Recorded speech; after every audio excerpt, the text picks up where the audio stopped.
اب یہاں پہ کھانے کی چیزوں کے حوالے سے ہی بات کی جا رہی ہے، اس لیے پوائنٹ پہلے ڈسکس کر دیے گئے ہیں۔ 172 سے 173 تک کھانے کے حقیقی آداب سکھائے گئے ہیں، کیسے؟ ہمیں آواز دے کے ایمان والوں کو، یا ایھا الذین آمنوا کلوا من طیبات ما رزقناکم واشکروا للہ ان کنتم ایاہ تعبدون۔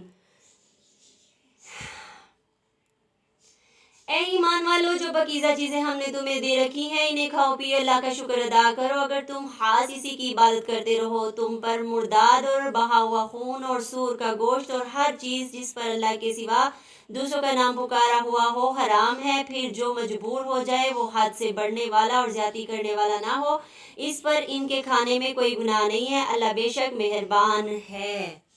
اب دیکھیں کتنی خوبصورت بات ہے کہ جو اللہ کی بات مانتا ہے وہ تو حرام چھوڑ دے گا، اور جو نہیں مانتا وہ کھاتا رہے گا مردہ جانور۔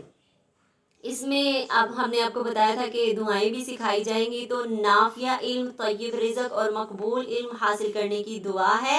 اے اللہ، میں تجھ سے فائدہ دینے والے علم، پاک رزق اور قبول ہونے والے عمل کا سوال کرتی ہوں۔ آپ نے یہ بار بار دعائیں مانگنی ہے۔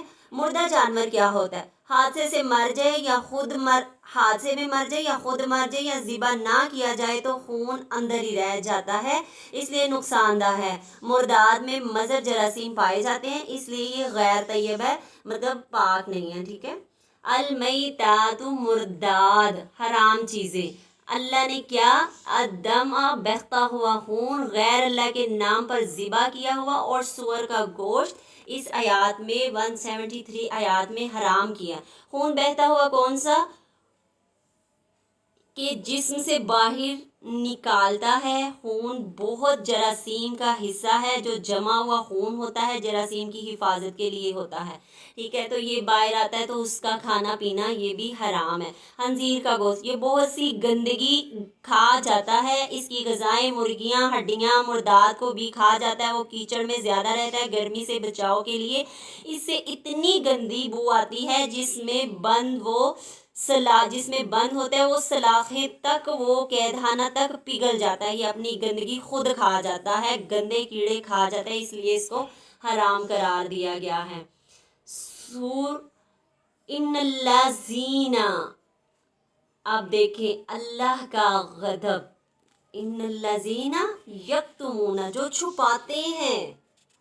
کیا چھپاتے ہیں؟ جو اللہ نے حکم دیا ہے اس کو چھپاتے ہیں۔ تو یہاں پہ اللہ تعالیٰ بتا رہے ہیں وہ چھپاتے ہیں جو نازل کی ہے اللہ نے کتاب۔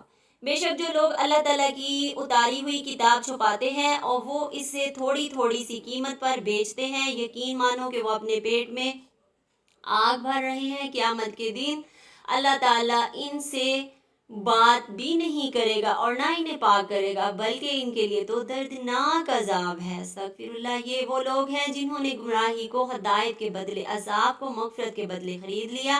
لوگ آگ کا عذاب کتنا برداشت کرنے والے ہیں۔ 176 آیت۔ ان عذابوں کا باعث یہی ہے کہ اللہ تعالیٰ نے سچی کتاب اتاری ہے اور اس کتاب میں اختلاف کرنے والے یقیناً دور کے خلاف میں سے ہیں، مطلب جو گزر گئے یا خلافت اس دور کے وہ بندے ہیں۔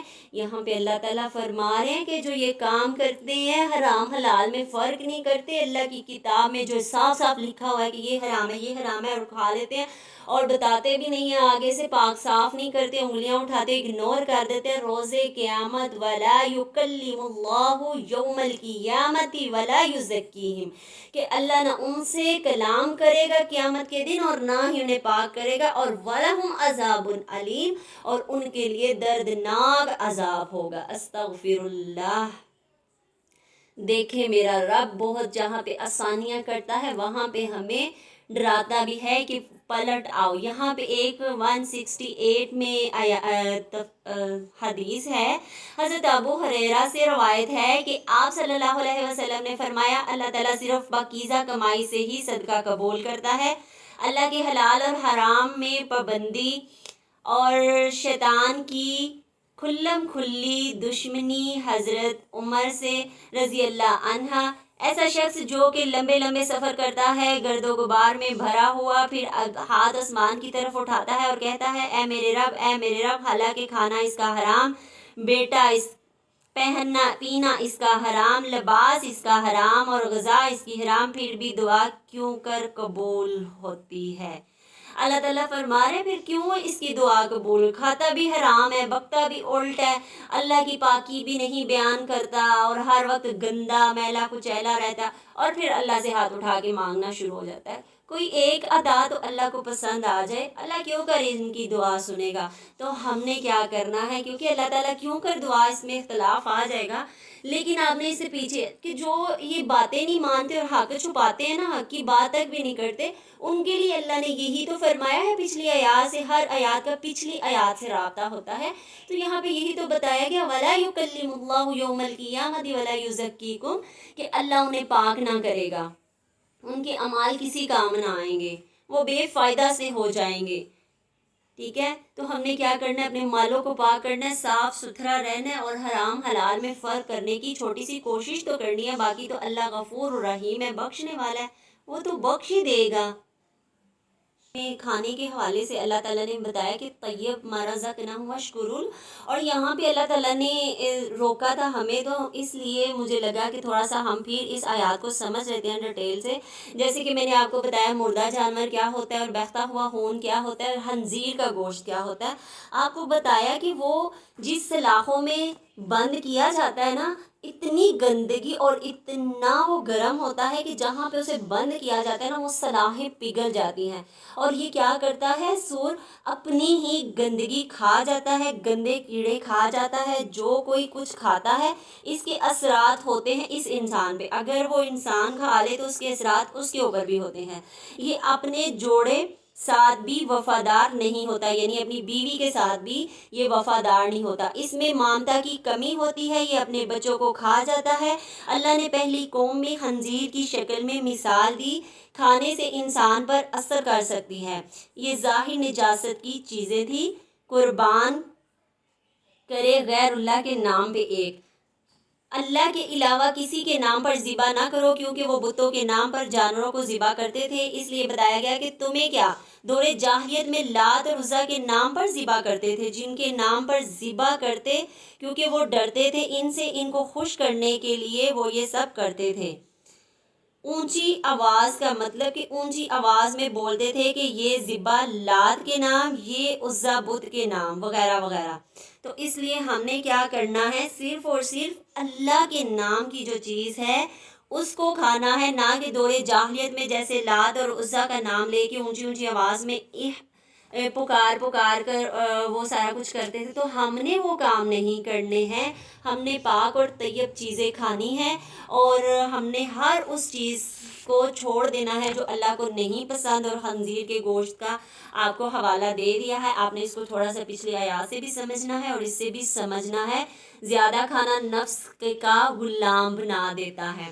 ٹھیک ہے، بیجا چیزیں کھانا اور ہر وقت کھاتے رہنا، یہ کیا کرتا ہے، نفس کا غلام ہمیں بنا دیتا ہے۔ تو ہم نے نفس کا غلام نہیں بننا ہے۔ آپ نے یہاں پہ پڑھا نا انما حرم علیکم المیتات والدم واللحم الخنزیر وما اہل، یعنی اہل اونچی آواز میں اس کا نام لینا، کیسے، یہ لات کے نام، یہ عزا کے نام اونچی آواز میں پکارنا، یہ گناہ کے کام ہے۔ ہمیں صرف اور صرف اونچی آواز میں اللہ رب العزت کا نام لینا ہے، اسی کے نام پہ ہر ذبح کرنا ہے۔ اللہ تعالیٰ آپ کے اور میرے علم میں اضافہ فرمائے، آمین یا رب العالمین۔